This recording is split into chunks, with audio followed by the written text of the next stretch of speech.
Hey everybody, Dave here. Are you one of those people that skips ads in podcasts? Of course, we like the ads because we have a lot of great sponsors and they help keep the lights on and great content coming to you every day. But we've got great news for the ad skippers among you. A CyberWire Pro subscription now gives you access to all your favorite CyberWire podcasts ad-free. That's right, ad-free. And you can still listen to them on your favorite apps. Visit the cyberwire.com/pro to subscribe and go ad-free and get all the other great benefits of a pro subscription too. That's the cyberwire.com/pro. Funding for this CyberWire podcast is made possible in part by LastPass. LastPass is an award-winning security solution that helps millions of individuals in over 70,000 organizations navigate their online lives easily and securely. Businesses can maximize productivity while still maintaining effortless, strong security with LastPass. LastPass can minimize risk and give your IT team a breakthrough integrated single sign-on, password management, and multi-factor authentication solution.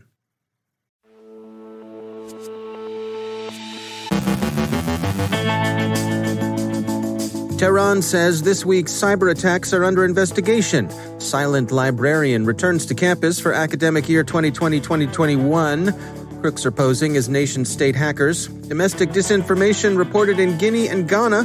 Disinformation, content moderation, and the difficulties presented by both. U.S. Cyber Command's forward engagement campaign. Mike Benjamin from Lumen on how bad actors reuse infrastructure. Our guest is Ralph Sita from Cybrary with a look at their skills gap research report. And an extended mediation on the Scunthorpe Problem.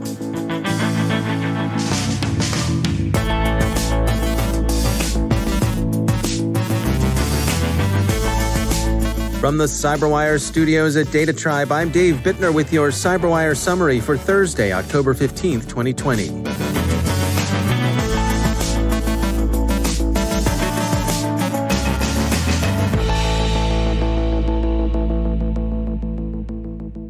We begin with a follow-up to an earlier story.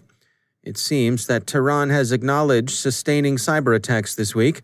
The AP, citing Iranian state-operated media, says that Tehran has confirmed that it sustained cyber attacks Tuesday and Wednesday of this week. The disclosure was brief, said that the incidents were serious, and stated that they were under investigation. No attribution was offered. The story continues to develop. We'll continue to follow it. Malwarebytes researchers report that the Iranian-linked cyber espionage group Silent Librarian has made its annual return to campus. The threat actor is active mostly against universities, where it seeks to collect sensitive research and intellectual property. Malwarebytes writes, quote, "Considering that Iran is dealing with constant sanctions, it strives to keep up with world developments in various fields, including that of technology. As such, these attacks represent a national interest and are well-funded," end quote. Silent Librarian has shown up in the late summer and early autumn, back to school time, in both 2018 and 2019. You needn't be an actual APT to pose as one. Radware notes that criminal organizations posing as flashy, well-known state actors like Fancy Bear, the Armada Collective, the Lazarus Group, and so on, have been sending extortion letters to victims. They typically threaten distributed denial-of-service attacks if they go unpaid, but the threats are more scareware than malware. The demand letters have followed new reports of high-profile attacks, and Radware says the quality of their language has improved. And why not? If they can call you and say they're the Social Security Police, why can't they email you and say they're Cozy Bear? Bloomberg reports that African governments are actively using social media to spread what it characterizes as disinformation during the run-up to this year's elections in order to dominate the narrative around campaigns. In these cases, Bloomberg cites Guinea and Ghana. The influence operations are domestic, not foreign. Government-aligned operators are said to have been particularly active on Facebook. Reports by the New York Post that alleged smoking gun emails involving U.S.-Ukrainian relations have been found on a computer belonging to Hunter Biden, son of former U.S. Vice President and present Democratic presidential candidate Joseph Biden, raise questions of influence operations, potentially foreign and demonstrably commercial. At issue is the long-running and much investigated nature of the relationship between Biden's and various foreign business interests, notably Ukrainian energy firm Burisma, and whether such relationships amounted to influence peddling, or at least the invidious appearance of influence peddling. The elder Biden has denied detailed knowledge of his son's business relationships, and the younger Biden has periodically regretted any appearance of impropriety. The provenance of the emails the Post reported is disputed, coming as they did from a laptop of uncertain origin, but with some appearance of connection to the younger Biden. Johns Hopkins University's Thomas Ridd points out the ways in which the emails could amount to a disinformation operation, and that cannot be ruled out. The story's details have been difficult so far to corroborate, and some of the emails give the appearance of having been either reconstructed or fabricated. But the treatment of the Post's reporting has also raised questions about content moderation. Ars Technica has a summary of the issues the case raises for social media content moderation. Twitter and Facebook were quick to inhibit sharing of the Post's coverage, and that's aroused more questions about the ways in which they attempt to control alleged disinformation or misinformation. Twitter simply blocked it and blocked some accounts that had shared the story. Twitter CEO Jack Dorsey tweeted some regrets about his company's handling of the material. Quote, "Our communication around our actions on the New York Post article was not great, and blocking URL sharing via tweet or DM with zero context as to why we're blocking, unacceptable." Unquote. So, what we have, Mr. Dorsey says, is a failure to communicate, or specifically, a failure to communicate context. Facebook didn't block sharing or discussion of the content. Instead, it deprecated sharing, which is to say that it reduced the likelihood that the platform's algorithm would amplify the story. In any case, the two platforms seem to have enmeshed themselves in a lose-lose approach to the story, with Republicans incensed by what they characterize as censorship, and Democrats upset by what they see as an instance of the Streisand effect, where an attempt to downplay information has the unwelcome and paradoxical effect of drawing attention to it. It's almost pleasant to turn from this to the more refreshing atmosphere surrounding TrickBot, the criminal botnet that was affected by separate operations by Microsoft and its partners on the one hand and U.S. Cyber Command on the other. Hasn't been destroyed, Cyberscoop reports, but it's been forced to trim its sails, and its targets have been given a reprieve during which they can shore up their defenses. Microsoft was able to make effective use of trademark law to hit the criminal operation, and Cyber Command was able to degrade its command and control by pushing bogus updates into the gang's network. Cyber Command's action represents an unusually public instance of the organization's Defend Forward doctrine, in which persistent engagement with hostile networks complements direct defense of friendly systems. Wired describes the operation as showing how Fort Meade has increased both its reach into adversary networks and its willingness to use that reach to act against them. Some have noted that TrickBot is principally a criminal operation and that it seems unusual for a military organization, which Cyber Command, of course, is, to take action in what might be read as a law enforcement matter. But it shouldn't be overlooked that Russian criminal organizations survive at the sufferance of Russian intelligence and security services, and that their resources have been co-opted by those services in the past. And finally, to return to the question of content moderation, the process is difficult and labor-intensive, and the quest for automated tools that could reduce the workload goes on.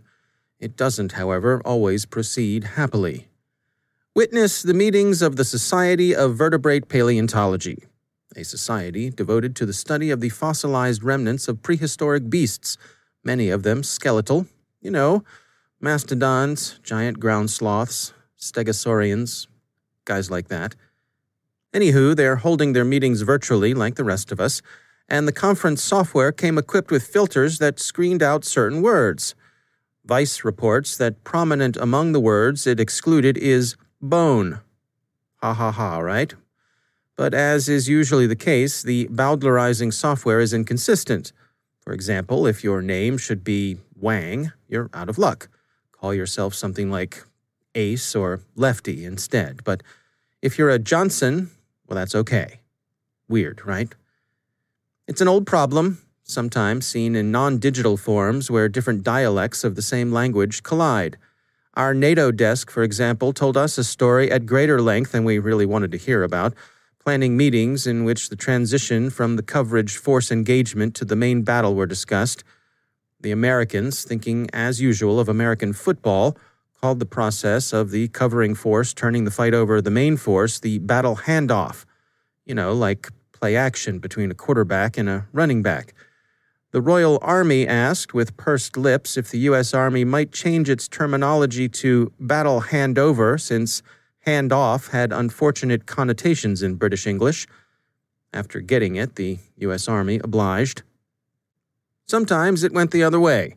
A Royal Army staff officer once promised, in the presence of our NATO desk, to deliver some useful resources no matter what, even, quote, if I have to knock up the Prime Minister, unquote, a technique the Americans received with surprise, sniggering, and some admiration.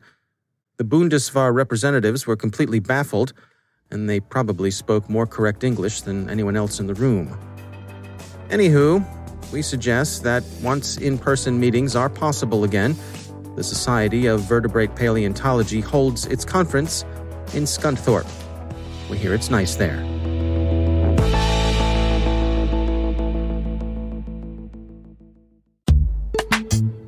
And now, a word from our sponsor, LookingGlass Cyber. For years, organizations have been working to keep up with threats by deploying new security tools. The result is a complex and inflexible security stack that is ineffective in today's micro-segmented, borderless, and distributed networks.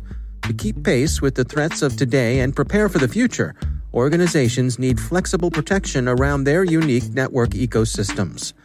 With a software-based approach to unifying your security stack, formerly disjointed tools can communicate with one another to disrupt and distract the adversary without revealing your defenses. With this flexible approach, security teams can easily scale their protection to fit their needs, with one integrated software solution requiring no specialty hardware. Meet Cloud Shield Eclipse Distributed Active Cyber Defense. Learn more at lookingglasscyber.com. That's lookingglasscyber.com. And we thank Looking Glass Cyber for sponsoring our show.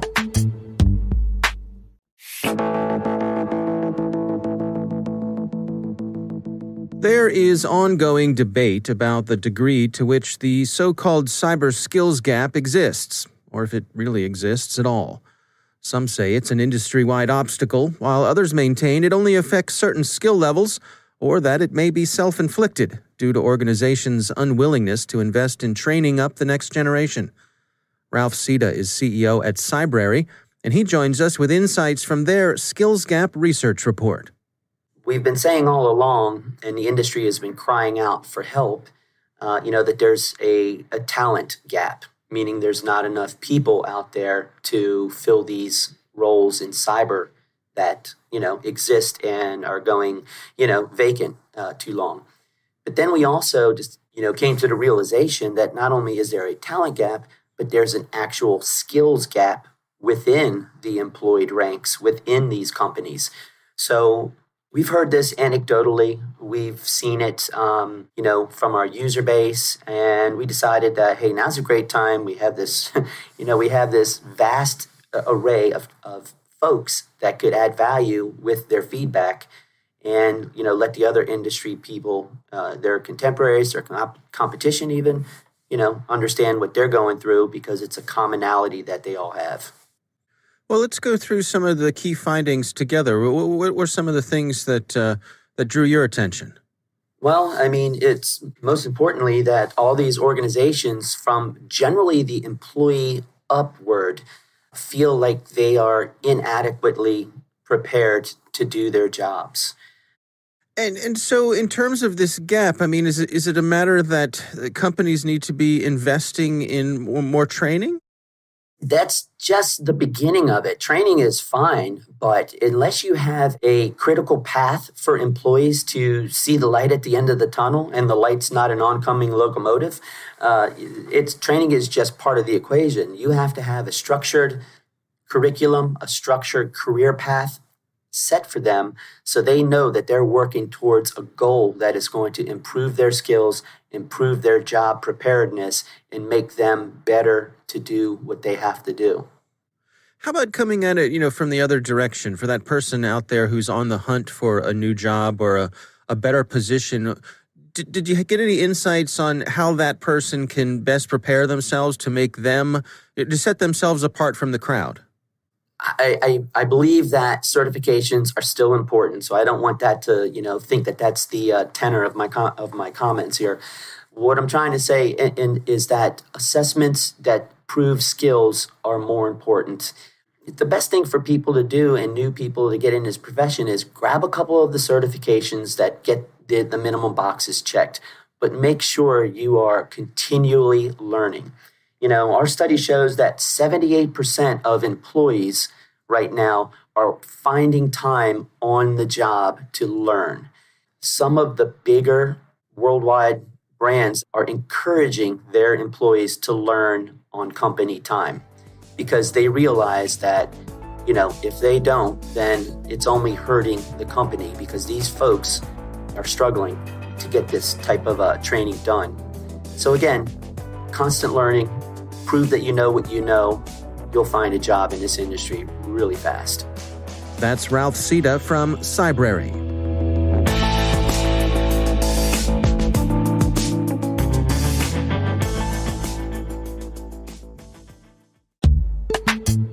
And now, a word from our sponsor, Threat Connect. Designed by analysts but built for the entire team, Threat Connect's intelligence-driven security operations platform is the only solution available today with intelligence, automation, analytics, and workflows in a single platform.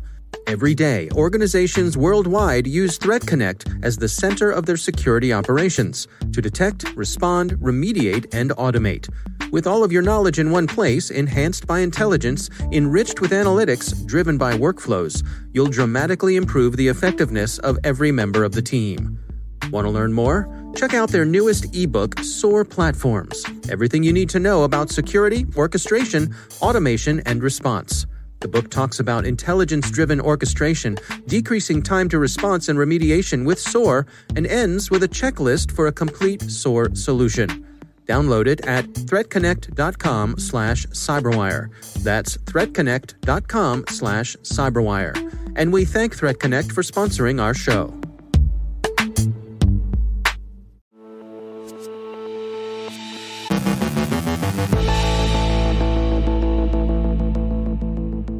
And I'm pleased to be joined once again by Mike Benjamin. He's the head of Black Lotus Labs, which is part of Lumen Technologies. I want to touch today on the reuse of infrastructure and some of the pros and cons of that. What can you share with us today? Yeah, so what I really wanted to touch on was how actors reuse infrastructure.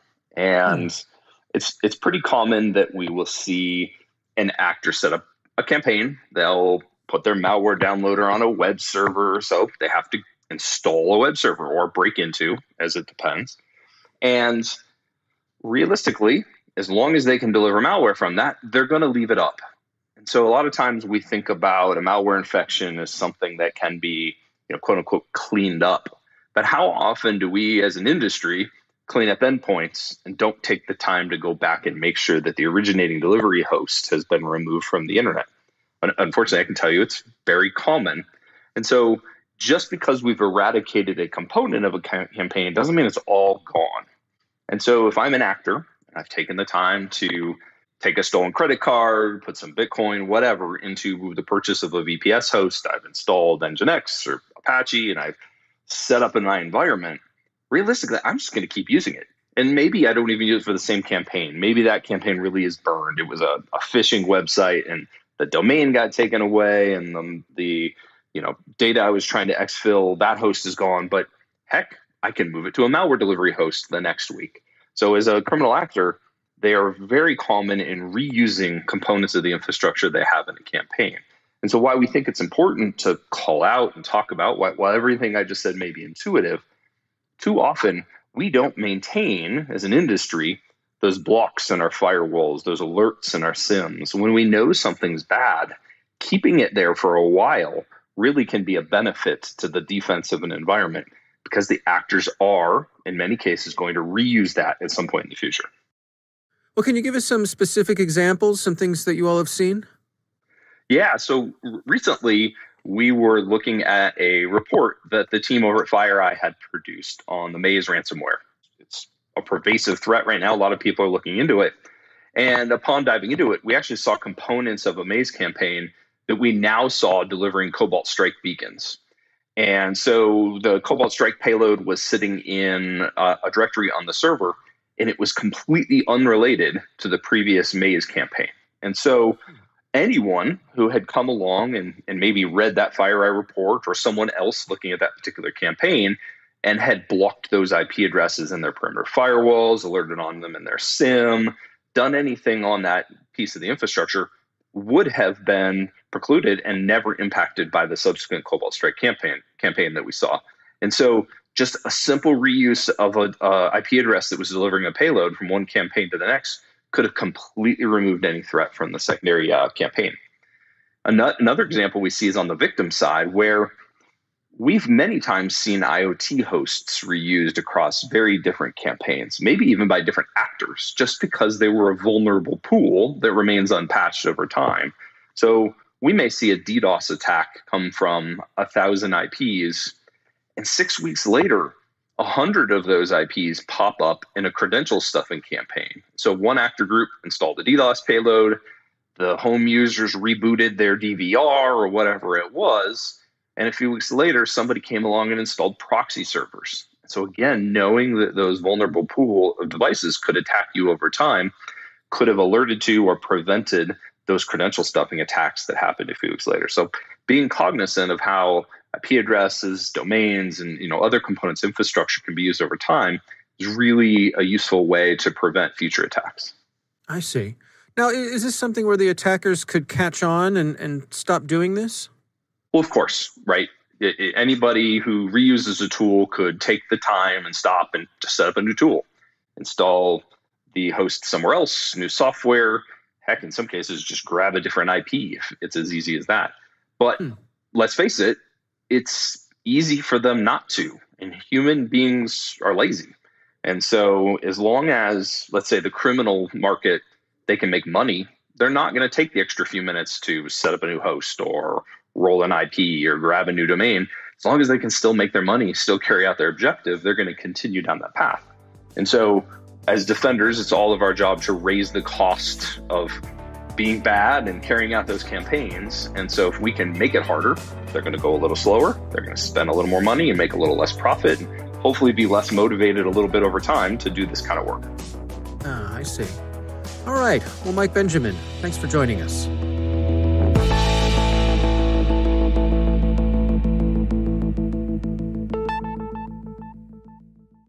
Thanks to all of our sponsors for making the CyberWire possible, especially our supporting sponsor, Proofpoint's Observit, the leading people-centric insider threat management solution. Learn more at observit.com.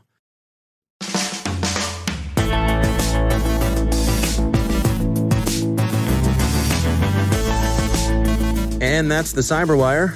For links to all of today's stories, check out our daily briefing at thecyberwire.com. And for professionals and cybersecurity leaders who want to stay abreast of this rapidly evolving field, sign up for CyberWire Pro. It'll save you time and keep you informed, and it smells April fresh. Listen for us on your Alexa smart speaker, too. The CyberWire podcast is proudly produced in Maryland out of the startup studios of Data Tribe, where they're co-building the next generation of cybersecurity teams and technologies. Our amazing CyberWire team is Elliot Peltzman, Puru Prakash, Stefan Vaziri, Kelsey Bond, Tim Nodar, Joe Kerrigan, Carol Terrio, Ben Yellen, Nick Valecki, Gina Johnson, Bennett Moe, Chris Russell, John Petrick, Jennifer Iben, Rick Howard, Peter Kilpie, and I'm Dave Bittner. Thanks for listening. We'll see you back here tomorrow.